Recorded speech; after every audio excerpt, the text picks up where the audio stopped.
Hi friends, welcome to joy class room. இன்றைக்கி கிளாஸில் நம்ம டிஎன்டெட் பேப்பர் 1 and 2ல் நம்ம கிளாஸ் 6ல் சயின்ஸ் பார்க்குறோம். அதில் ஃபிசிக்ஸில் செகண்ட் டேர்ம் போர்ஷன்ஸ் பார்க்கலாம்.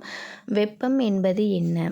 ஒரு பொருளின் வெப்பநிலையை உயர செய்து மூலக்கூறுகளை வேகமாக இயங்க வைக்கக்கூடிய ஒரு வகை ஆற்றல் தான் என்னென்னா வெப்பம். வெப்பத்தின் எஸ்ஐ அலகு என்ன? ஜூல்.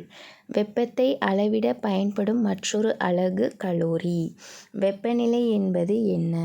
ஒரு பொருள் எந்த அளவு வெப்பமாக அல்லது குளிர்ச்சியாக உள்ளது என்பதை அளவிடும் அளவு. வெப்பநிலையின் எஸ்ஐ அலகு கெல்வின். வெப்பநிலையை அளவிட பயன்படும் பிற அலகுகள் செல்சியஸ், ஃபாரன்ஹீட்.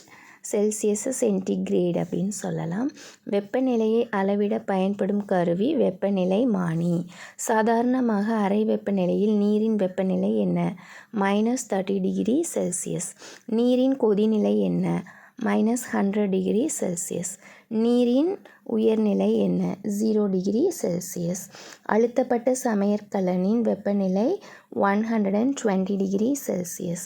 ஆப்பிரிக்காவில் உள்ள லிபியாவில் அதிகபட்சமாக நிலவிய வெப்பநிலை எவ்வளவு? 59 டிகிரி செல்சியஸ். அதுவும் 1922ல்.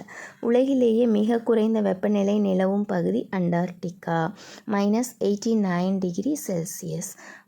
அடுத்தது, நீரின் உறைநிலை குறைவாக இருக்கும்போது அதன் வெப்பநிலையை குறிக்க எந்த குறி பயன்படுத்தப்படும்? எதிர்குறி, நெகட்டிவ். நமது உடலில் சராசரி வெப்பநிலை எவ்வளவு? 37 டிகிரி செல்சியஸ். காற்றின் வெப்பநிலை என்னவாக இருக்கும்போது நமது உடல் குளிர்ச்சியை உணர்கிறது? 15 டிகிரி செல்சியஸ்லேருந்து 20 டிகிரி செல்சியஸ் வரை.